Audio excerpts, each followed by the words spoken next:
Hello friends, welcome to पास करो test. आज है हमारा मैथ्स का मॉक टेस्ट नंबर 5। और आज के इस वीडियो में हम मैथ्स के नंबर्स पर जो बेसिक ऑपरेशंस यानी कि संख्याओं पर जो मूल संक्रियाएं होती हैं उस पर आधारित कुछ क्वेश्चंस अटेम्प्ट करेंगे। तो चलिए अपना पेपर पेंसिल तैयार रखिए और शुरू करते हैं आज का हमारा मॉक टेस्ट। और ये रहा हमारा आज का पहला question. A student divided a number by 12 instead of 21 and got the answer 35. What is the correct answer? क्या किया एक छात्र ने? उसने किसी संख्या को 21 से विभाजित करने के बजाय 12 से विभाजित कर दिया और उसे जो उत्तर मिला वो मिला 35। अब हमें बताना है कि उसका सही उत्तर क्या होना चाहिए था अगर वो 12 के बजाय सही से यानी कि 21 से ही डिवाइड करता। तो चलो इस तरह के क्वेश्चंस में जब हमें कुछ नहीं पता हो तो हम उसको मान लेते हैं क्या, मिस्टर एक्स। तो चलो यहाँ पर हमने मान लिया कि जो संख्या है वो संख्या है एक्स। माना संख्या बराबर है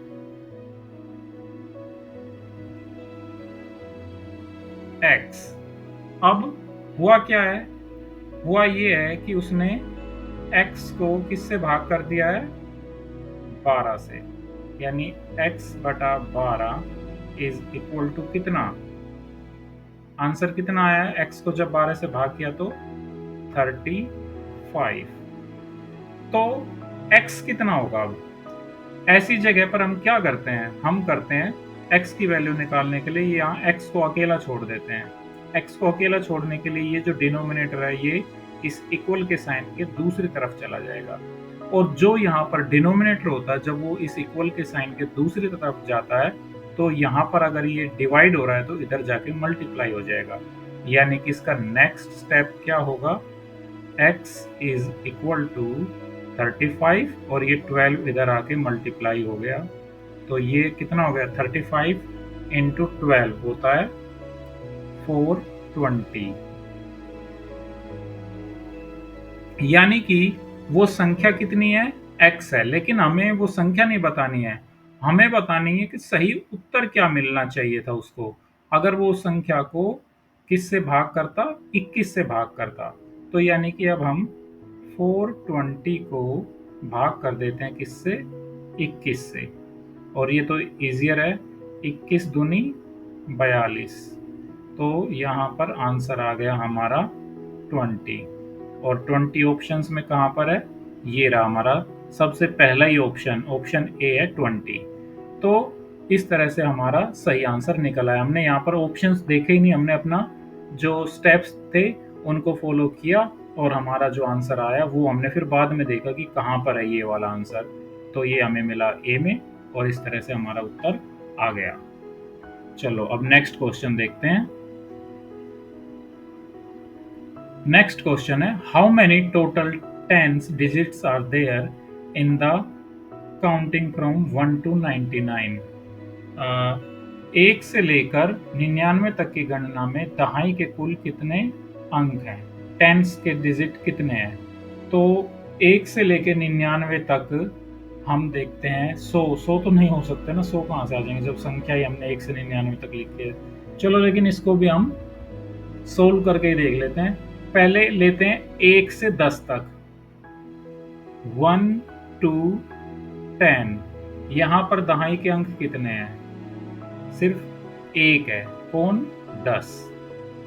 फिर हम लेते हैं कहाँ से? 11 से लेके 90 तक। 11 से लेके 90 तक कितने होंगे? 2 डिजिट्स के नंबर यानी कि टेंस के जो नंबर है वो 11 से 90 तक होंगे 80। कैसे? हमने 90 में से और 10 को घटा दिया क्योंकि ये तो हमने यहाँ पे ले लिया था। 90 में से 10 घट गए तो 80 आ गया। तो 90 तक हो गए 80। अब फिर 91 से लेके और 99 तक कितना हुआ? 9। यानी कि टोटल जो है 2 डिजिट्स वाले टेंस के जो नंबर हैं वो कितने हैं? 80 और 9 89 और 1 90। आंसर बी हमारा सही ऑप्शन होगा। और इसको सीधा-सीधा भी कर सकते थे कि 99 और 99 में से सिंगल डिजिट वाले कितने हैं? 1 2 3 4 5 6 7 8 9, तो 99 में से 9 घटा देंगे तो वो आ जाएगा हमारा सीधा 90। लेकिन हमने यहाँ पर इसलिए स्टेप बाय स्टेप किया कि इसमें अलग-अलग तरीके से पूछ पाल लेते हैं। कई बार 11 से 90 के बीच में कितने हैं या अलग-अलग तरीकों से, तो यहाँ पर हम समझने की कोशिश कर रहे हैं, कंसेप्ट को क्लियर करने की कोशिश कर रहे हैं, तो इसलिए हमने ये पूरे स्टेप्स करके और तभी आंसर लिया है। हमारा थर्ड क्वेश्चन है, which of the following numbers is prime? निम्नलिखित में से कौन सी संख्या अभाज्य है? अभाज्य या प्राइम नंबर कौन से होते हैं जो खुद से और एक से ही फुली डिविजिबल होते हैं और किसी नंबर से वो डिवाइड फुली नहीं होते हैं? तो इनमें से कौन सा प्राइम नंबर है? अब एक तो लॉन्ग मेथड है कि हम हर नंबर से डिविजिबिलिटी चेक करें। डिविजिबिलिटी कैसे चेक करते हैं इसका वीडियो आपके अपने चैनल पास करो टेस्ट पर ऑलरेडी आ चुका है। अगर आपने नहीं देखा है या दोबारा देखना है तो मैं उसका लिंक इस ग्रुप में इस वीडियो के डिस्क्रिप्शन में दोबारा से डाल दूंगा, आप उसको देख सकते हैं। तो यहाँ पर इतनी बड़ी-बड़ी संख्याओं में अब डिविजिबिलिटी चेक करने के बजाय एक दूसरा मेथड क्या है कि हम देखते हैं कि इन संख्याओं के आसपास किस संख्या का स्क्वायर बनता है। तो जरा हम देखते हैं 16 का स्क्वायर कितना होता है। सबसे पहला स्टेप है कि हम इसके आसपास की संख्याओं इसके आसपास देखते हैं किस संख्या का स्क्वायर बनता है। तो 16 का स्क्वायर होता है 256। ये मैंने क्यों निकाला है 16 का स्क्वायर, इसका क्या फायदा होगा वो बताता हूँ। तो सबसे पहला काम तो हमने क्या कर लिया, नंबर 1 हमने किया कि इसके आसपास देखा कि कौन सा स्क्वायर बनता है, 256 बनता है। इससे अगला देखें, इससे अगला स्क्वायर 17 का, 16 के बाद 17 आता है, तो 17 का स्क्वायर कितना होता है? 17 इंटू 17 होता है 289। ठीक है, 289 इससे बड़ा हो गया, 256 इससे छोटी वाली संख्या से, इससे इनके मतलब आसपास यही है। तो अब एक तो हमें ये नंबर पता चल गया कि 16 का स्क्वायर है। अब हम 16 से छोटे प्राइम नंबर्स देखते हैं कौन कौन से हैं। नंबर 2 हम क्या करेंगे, 16 से छोटे प्राइम नंबर्स कौन कौन से हैं? 16 से छोटे प्राइम नंबर्स हैं 2 3 5 7 11 13। अब इन नंबर्स को हम इन नंबरों से भाग करके देखेंगे। 2 से इनमें से कोई भी भाग नहीं होगा। 3 से भाग कैसे चेक करते हैं हम कि उन नंबर्स का टोटल देखते हैं। अगर वो टोटल 3 से भाग हो जाता है यानी कि वो संख्या भी 3 से भाग हो जाएगी। 263 है, 263 3 से डिवाइड होगी? 2 + 6 8 + 3 11, नहीं ये 3 से नहीं होगी। 243 4 और 2 6 और 3 9, हाँ, तो यानी कि ये तो अभाज्य संख्या नहीं है क्योंकि ये 3 से फुली डिविजिबल है। फिर है 253, ये 3 से भाग होगी? 2 5 3 5 और 2 7 और 3 10, नहीं ये भी 3 से भाग नहीं होगी। 273 7 और 2 9 और 3 12, हाँ ये 3 से भाग हो जाएगी, यानी कि ये भी हमारा आंसर नहीं हो सकती, ये भी अभाज्य संख्या नहीं है। अब बची ये 2 संख्याएं, इनमें आप आगे चलते हैं। 5 से भाग होगी? नहीं, 5 से कहाँ से भाग हो जाएगी, 5 या 0 होना चाहिए लास्ट में। 7 से भाग करके देखें, ये 7 तिया 21 और 5 बचा 53, नहीं ये भी 7 से भाग नहीं होगी। ये वाली 7 तिया 21 4 बचा और नहीं ये भी 7 से भी नहीं होगा। 11 से करके देखते हैं इसको पहले। 11 दूनी 22, 22 के बाद बचा कितना 4, 43, नहीं ये नहीं होगी। 253 11 दूनी 22 और 11 तिया 33, ये 7 से 11 से भाग हो जाती है। ये वाली संख्या 263, अब इसको 13 से भाग करके देखते हैं। 13 दूनी 26 और बचा 3, नहीं ये 13 से भाग नहीं होगी। तो यानी कि ये वाली जो संख्या है ऑप्शन ए, ये हमारी अभाज्य संख्या है, प्राइम नंबर है। कैसे हमने चेक किया, एक बार फिर से दोबारा रिवाइज करें हमने अपने स्टेप्स। पहला स्टेप ये था कि हम इन नंबर्स के आसपास का ढूंढते हैं कि कौन सा नंबर है स्क्वायर बनता है, तो वो हमें मिला 256। ये 256 हमने कैसे निकाला? अंदाजे से ही, कि जैसे 14 का स्क्वायर किया, 15 का स्क्वायर किया, तो अंदाजे से हमें पता चल जाता है कि भाई 263, 250 इनके आसपास इसका स्क्वायर बनेगा, तो हमने ये देख लिया 256 16 का स्क्वायर है। दूसरा काम हमने क्या किया कि 16 से छोटे जितने भी प्राइम नंबर्स हैं उनको सबको लिखा। फिर हमने 16 से छोटे जो प्राइम नंबर्स हैं उनसे बारी बारी चेक करके देखा कि ये डिविजिबल हैं कि नहीं है, फुली डिविजिबल। 2 से, यानी कि विषम संख्याएं तो नहीं होंगी। 3 से वो इन नंबरों पर ऐड किया। 5 से 5 और 0, 7 से भाग करके देखा, फिर 11 से करके देखा, 13 से करके देखा, तो इस तरह से हमारा आंसर निकल गया। Next question, how many prime numbers are there in the first 200 odd natural numbers? पहली 200 विषम प्राकृतिक संख्याओं में कितनी अभाज्य संख्याएं? तो ये तो विषम में ही होंगी, सम संख्याएं तो अभाज्य होती नहीं है, एक 2 को छोड़कर। तो अब देखते हैं, ये तो हमें क्या करना पड़ेगा, नोट ही करनी पड़ेंगी सारी संख्याएं 200 तक। विषम प्राकृतिक संख्याएं उनमें से कितनी अभाज्य हैं? तो भाई चलो करते हैं नोट।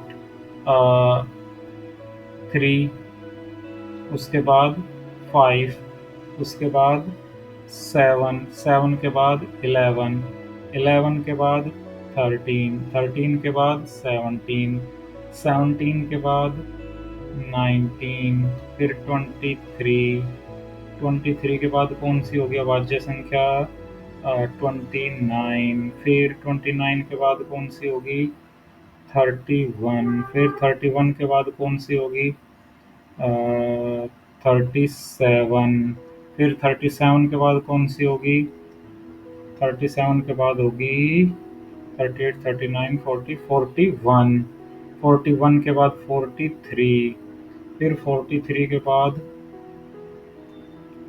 47, 47 के बाद 53, फिर 53 के बाद 54, 55, 56, 59, फिर 61, फिर 67। प्राइम नंबर्स का कोई फार्मूला नहीं है कि किस तरह से प्राइम नंबर को फाइंड आउट किया जा सकता है, तो इसमें तो बस वही है कि हमें ध्यान रखना कि बीच में कोई नंबर छूट ना जाए। हम एक एक नंबर को मन ही मन में बोलते जा रहे हैं कि वो नंबर प्राइम है कि नहीं है, और इस तरीके से हम इनको लिखते जा रहे हैं। नोट ध्यान से करना है, कहीं कोई नंबर छूट ना जाए। 67 के बाद फिर से 71, फिर 71 के बाद 79, 79 के बाद 81, 82, 83, फिर 83 के बाद 89, 89 के बाद 89 के बाद गैप आ जाता है। 90, 91, 92, 93, 94, 97, फिर उसके बाद 101, फिर 103, फिर 107, फिर 109, फिर 113, उसके बाद 121, 14, 15, 16, 17,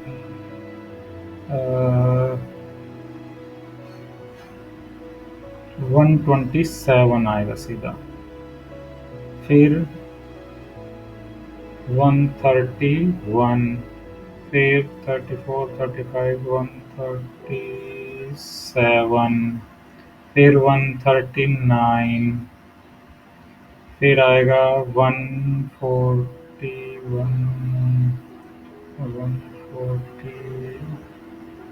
149, 151, फिर आएगा 151 के बाद 157, 163, 163 के बाद 64, 167, 167 के बाद 173, फिर 173 के बाद 179, 180, 181 प्राइम नंबर होता है। हाँ, 181, 181 के बाद 82, 83, 83 और 11 12 नहीं हो तो 3 से हो जाएगा। फिर 191, फिर 197 और फिर उसके बाद 199। बस हमने 200 तक ही लिखनी थी। ये तो भाई सारी संख्या हमें इस तरह से नोट डाउन ही करनी पड़ेंगी, और नोट डाउन करने में बस वही है कि भूल चूक ना हो जाए, कुछ छूट ना जाए। इस तरह के जो क्वेश्चन है ना, दिखने में तो बड़े सिंपल दिखते हैं कि बस प्राइम नंबर बताने, वो तो सबको पता है प्राइम नंबर्स कौन से होते हैं, लेकिन इनको लिखने में, गिनने में कहीं कोई नंबर छूट गया या कहीं कोई ऐसा नंबर तो नहीं है कि जो प्राइम ना हो और हमने यहाँ गलती से लिख दिया, इस तरह की भूल हो सकती है। तो इसको एक तरीका तो ये है कि हम 1 से लेकर 100 तक, 200 तक, 50 तक इस तरह के प्राइम नंबर्स को अपना लर्न निकालें। इस तरह का भी एक वीडियो प्राइम नंबर्स का, टाइप्स ऑफ नंबर्स का मैंने डाला हुआ है। उसमें भी ये आपको संख्याओं की, प्राइम नंबर्स की कितने हैं 100 तक, और इस तरह से हमने डाला हुआ है, तो आप उसको भी देख सकते हैं। अब इनको काउंट करते हैं, चलो। 1 2 3 4 5 6 7 8 9 10 11 12 13 14 15 16 17 18 19 20 21 22 23 24 25 26 27 28 29 30 31 32 33 34 35 36 37 38 39 40 41 42 43। क्या छूट गया भाई, ये लो, 43 तो ऑप्शन में ही नहीं है। फिर से काउंट करूंगा अब। 1 2 3 4 5 6 7 8 9 10 11 12 13 14 15 16 17 18 19 20 21 22 23 24 25 26 27 28 29 30 31 32 33 34 35 36 37 38 39 40 41 42 43। 43 तो ऑप्शन में नहीं है, कौन छूट गया अब? 190। हाँ देखो, ये छूट गया ना, 191 के बाद 193 छूट गया। 44 भी ऑप्शन में नहीं है। और कौन छूट गया? 191, 181, 179, 173, 167, 163, 157, 150, 49, 139, 137, 131, 127, 113, 109, 107, 103, 197, 89, 83, 79, 73। हाँ, 73 भी छूट गया था। तो अब ये हो गए 45, और हमारी जो प्राइम नंबर्स होते हैं 200 तक, वो हैं 45। तो देखो, सिंपल सा क्वेश्चन था, लेकिन कितना लंबा इसने टाइम ले लिया। इस तरह के क्वेश्चंस एग्जाम्स में इसीलिए रखे जाते हैं कि वो टेस्ट देने वालों का ज़्यादा से ज़्यादा टाइम खाएं, और इसमें इस तरह की गलतियां पे, मान लो यहाँ पे ऑप्शंस में फिर 43 होता तो हो सकता हम 43 कर देते और बस हो गई छुट्टी। तो भाई इनमें यही ध्यान रखना है। चलो नेक्स्ट क्वेश्चन पर चलते हैं। फिफ्थ क्वेश्चन है, the sum of two numbers is 22। 5 times one number is equal to 6 times the other number. Find the larger of the two numbers. क्या है क्वेश्चन की, दो संख्याओं का योग टोटल 22 है। एक संख्या का 5 गुना दूसरी संख्या के 6 गुना के बराबर है। इन दोनों में से बड़ी संख्या ज्ञात करनी है। अब चलो, दो संख्याएं पता करनी है ना, एक है x और दूसरी है y। अब दूसरी बात उन्होंने क्या बता रखी है कि उनका योग, उनका टोटल है 22। इसका क्या मतलब हुआ? इसका मतलब हुआ कि x जमा y बराबर है 22 के। एक तो ये बात उन्होंने बताई है।